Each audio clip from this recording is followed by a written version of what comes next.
ప్రయాణానికి ఏ luggage ready చేసుకోవాలా అని ఆలోచిస్తున్నావా?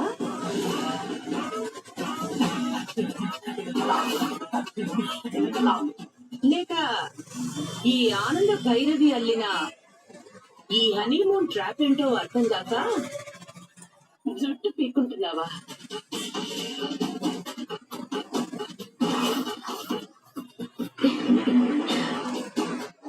కళ్ళు మామూలు కేక్ కంపెనీ నా కళ్ళే వేరే లేదంటే నాకన్నా వేరే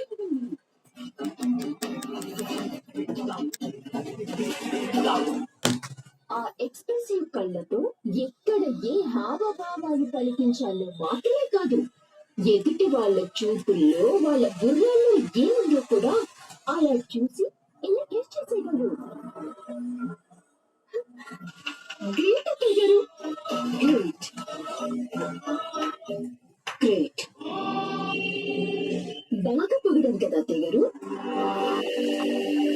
మరి పొగటికి పడిపోయి సరదాగా ఇంకా విషయం చెప్పండి. నాకు ఈ హనీమూన్ ఆఫర్ ఏంటి? నా మీద చూపిస్తున్న ఈ ప్రేమకి అర్థమేంటి చెప్పండి. నువ్వు ఊహించింది కోడలా? Just think once. నేను ఊహించిందేనా? Things once.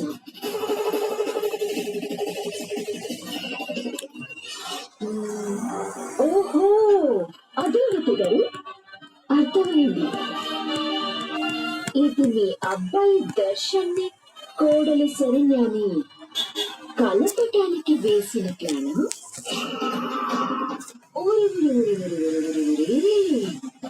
అంటే వాళ్ళని మీరు ఒకటి చేయటానికి నేను అడ్డుపడుతున్నానని హనీమూన్ పేరుతో నన్ను సైట్ చేసేస్తున్నారన్నమాట. మీది మామూలు బ్రెయిన్ కాదత్తయ్య గారు, జిప్స్ పై ట్రైన్ లెక్కనా? మీరు నాకన్నా పెద్దదానిని. సమ్టైమ్స్ లైఫ్ లో ఇలాంటి వాళ్ళు కూడా ఎదురవుతారు కదా అనన్య. సో నేను ఇంకా ఆలోచించడానికి ఏమాత్రం వెనకడుగు వేయనని నీకు అర్థమైంది కదా? అర్థమైంది అత్తయ్య గారు, బాగా అర్థమైంది. కానీ నన్ను ఎక్కడికో పంపించినంత మాత్రాన ఇక్కడ దర్శించాలని కలిసిపోతారని మీరు భ్రమపడుతున్నారు. అయినా అంత తెలివైన మీరు ఇంత చైల్డిష్ గా ఎలా ఆలోచిస్తున్నారు అసలు? నేను హ్యాపీగా హనీమూన్ ఎంజాయ్ చేసిస్తాను. ఈ లోపు వాళ్ళని ఏం చెప్పి ఒప్పించగలరు? మీరు ఏం చెప్పినా దర్శన్ బుర్రని మాత్రం రిపేర్ చేయలేరు. ఆ శరణ్యతో కలపలేరు. ఒకవేళ కలిసే అవకాశం వచ్చినా ఈ లోపే నేను తిరిగి రాను, మళ్ళీ వాళ్ళని విడదీయలేను. తిరిగి వస్తానని అనుకుంటున్నావా?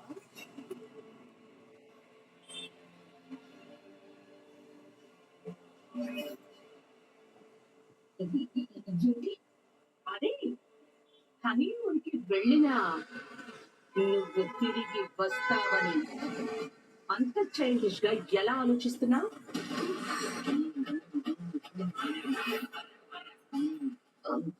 చంపేస్తారు నన్ను. దుష్ట శిక్షణ శిష్ట రక్షణ, ఈ ఫార్ములా అప్పుడప్పుడు నేను ఫాలో అవుతూ ఉంటాను. అవునన్య, కొన్ని పనులు జరగాలి తప్పదు అనుకుంటే ఏం చేస్తావు? ఏదైనా తప్పదుగా మరి. అంటే మీరు నన్ను వాంటెడ్ గా భయపెడుతున్నారు కదా?